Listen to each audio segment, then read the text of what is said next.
Assalamualaikum warahmatullahi wabarakatuh.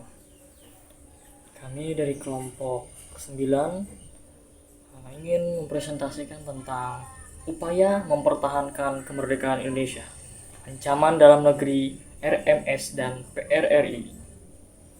Perkenalkan, nama saya Irwansyah dan rekan-rekan saya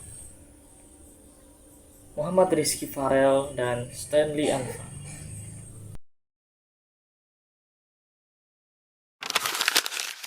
Setelah memproklamasikan kemerdekaan Indonesia pada tanggal 17 Agustus 1945, perjuangan bangsa tidak lantas berakhir. Kemerdekaan yang telah diraih harus dipertahankan dari berbagai ancaman, baik dari dalam negeri maupun luar negeri.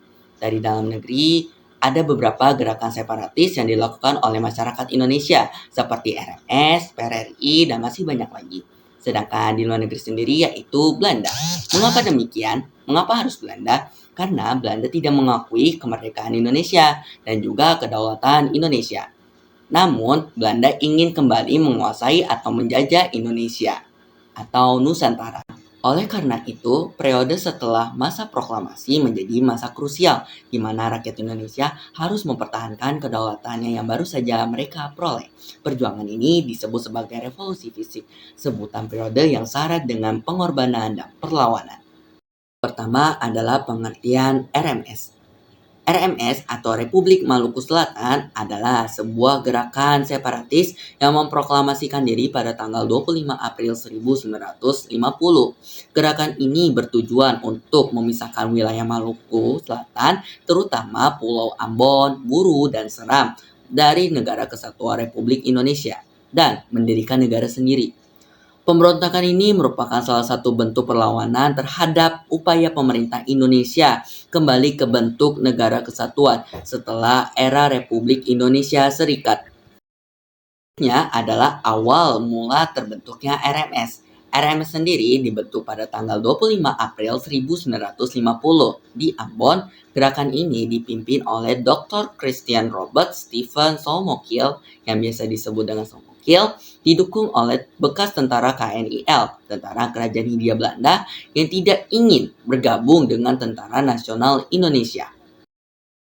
Latar belakang terjadinya RMS. Yang pertama adalah ketidakpuasan terhadap pembentukan NKRI.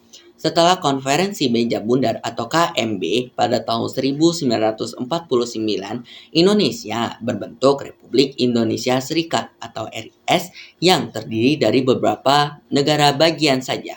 Namun, pada awal tahun 1950 terjadi gelombang besar untuk kembali ke bentuk negara kesatuan atau NKRI. Namun, gerakan RMS menolak ide ini karena mereka ingin mempertahankan bentuk negara federal.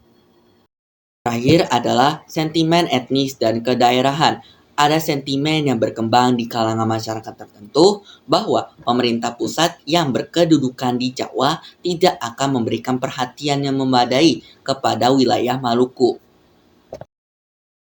Selanjutnya, kronologi terjadinya RMS, proklamasi dan perlawanan awal pada 25 April 1950, RMS secara resmi diproklamasikan dengan JH Manuhutu sebagai presiden dan Somokil sebagai menteri luar negeri. Mereka membentuk Angkatan Perang RMS, APRMS, dan mulai merekrut pemuda. Mereka juga melakukan aksi propaganda untuk mendapatkan dukungan terutama di Ambon. Upaya yang dilakukan adalah damai gagal. Pemerintah Indonesia mencoba menyelesaikan masalah ini secara damai dengan mengirim utusan terutama Dr. J. Letmana. Namun Somokil menolak negosiasi dan bahkan menuntut agar pembicaraan melibatkan Komisi PBB untuk Indonesia yang ditolak pemerintah Indonesia.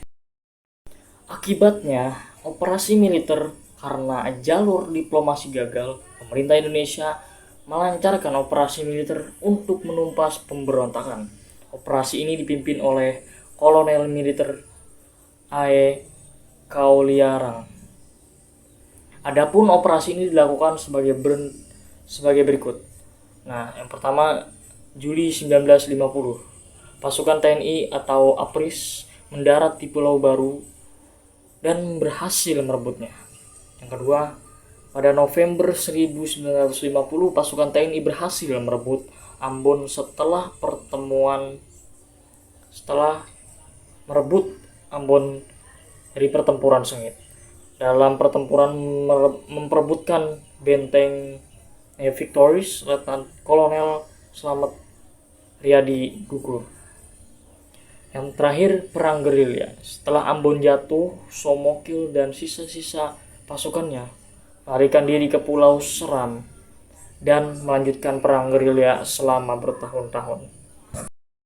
Selanjutnya, ditangkapnya Somokil, perlawanan RMS di Seram terus berlanjut hingga akhir Somokil berhasil ditangkap pada 12 Desember 1963. Kemudian dibawa ke Jakarta, diadili dan dijatuhkan hukuman mati. Somokil dieksekusi pada 12 April 1966. Penangkapan dan eksekusi Somokil secara efektif mengakhiri perlawanan bersenjata RMS di Indonesia. Akhirnya peristiwa RMS ini yang pertama melalui dengan jalur negosiasi. Di jalur negosiasi, pemerintah pusat melalui Dr. J. Lelmena awalnya mencoba melakukan pendekatan damai dengan mengirim utusan untuk bernegosiasi, namun upaya ini ditolak oleh Somokil. Yang kedua, terjadinya operasi militer. Karena jalur diplomasi gagal, pemerintah terpaksa melancarkan operasi militer di bawah kepemimpinan Kolonel A.E. Kawilarang. Pasukan Tentara Indonesia Nasional Indonesia TNI melancarkan serangan dan berhasil merebut kembali Ambon pada November 1950. Terakhir, perlawanan gerilya. Meskipun Ambon berhasil dikuasai, perlawanan RMS tidak langsung berakhir. Sisa-sisa pasukan RMS mundur ke Pulau Seram dan melanjutkan perang gerilya selama bertahun-tahun. Yang terakhir, ditangkapnya Somokil, perjalanan RMS melemah seiring berjalannya pada waktu itu. Pada tahun 1963, Somokil akhirnya ditangkap dan diadili di Jakarta dan jatuh hukuman mati dan dieksekusi pada tahun 1966.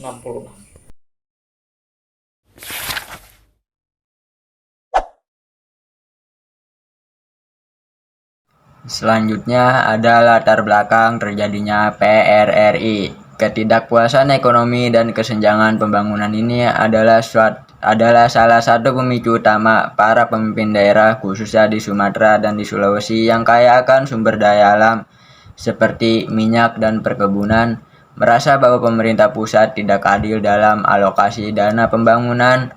Mereka merasa kekayaan dari daerah mereka lebih banyak digunakan untuk membangun Jawa, sementara daerah penghasil justru tertinggal. Ketimpangan ini menimbulkan rasa frustasi, ketidakstabilan politik, dan sistem pemerintahan pada masa itu.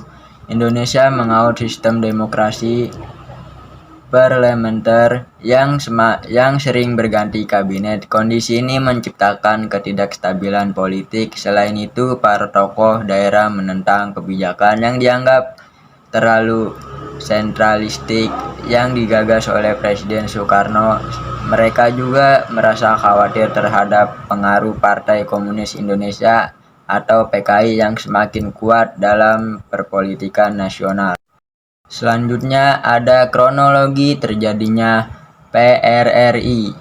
Pada pembentukan Dewan Perjuangan dan pengambil alihan kekuasaan pada tahun 1956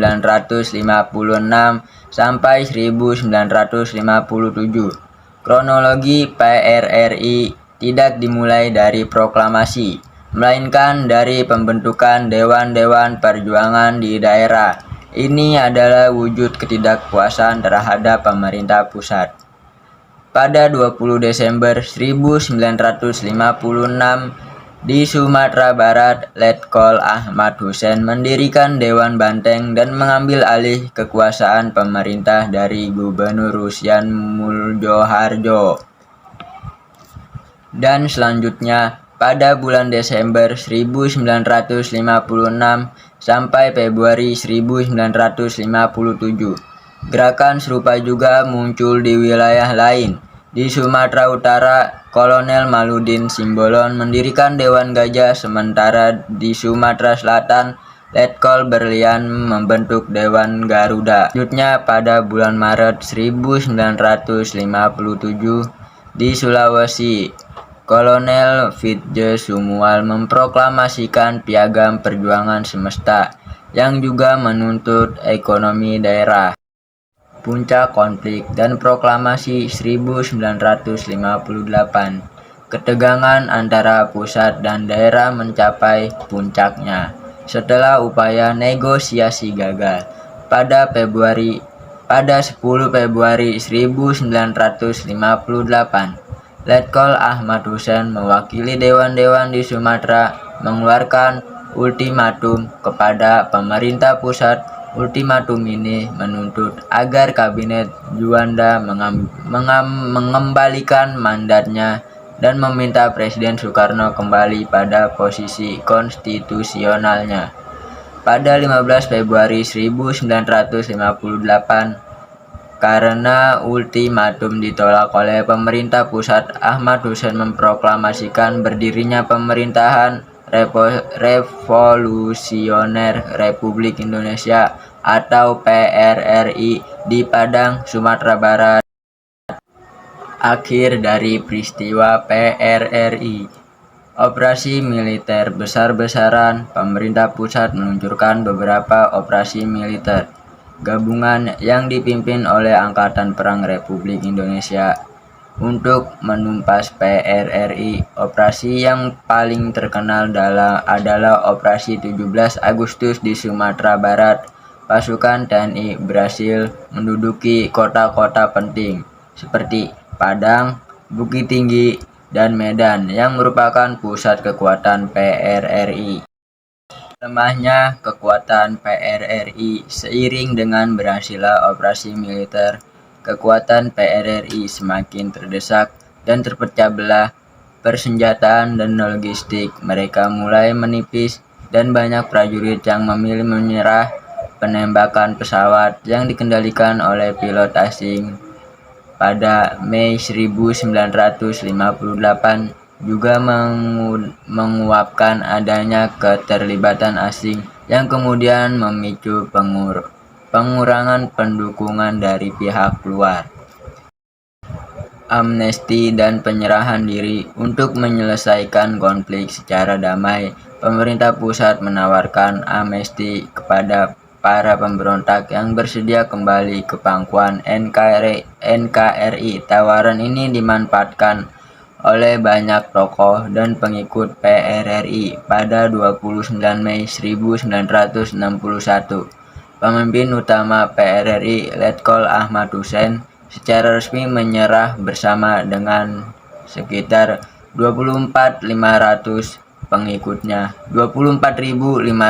pengikutnya. Penyerahan ini menandai berakhirnya perlawanan bersenjata PRRI. Selanjutnya kesimpulan daripada perbedaan latar belakang dan tujuan. Yang pertama RMS. RMS ini adalah gerakan separatis yang murni berjuang untuk memisahkan dari NKRI. Latar belakangnya didorong oleh ketidakpuasan terhadap pembentukan negara kesatuan dan keinginan mantan tentara kolonial untuk mendirikan negara sendiri. Yang kedua, PRRI di sisi lain bukanlah gerakan separatis yang ingin memisahkan diri. PRRI adalah gerakan protes untuk pemberontakan yang menuntut otonomi daerah, pembagian sumber daya yang adil, serta menentang kebijakan politik pemerintah yang mereka anggap tidak sejalan. Jadi, kesimpulan daripada RMS dan PRRI ini ada berbeda. Gerakan separatisnya, kalau RMS itu emang dia ingin memisahkan daripada NKRI, kalau PRRI ini ada bentuk daripada protesan atau ketidakadilan.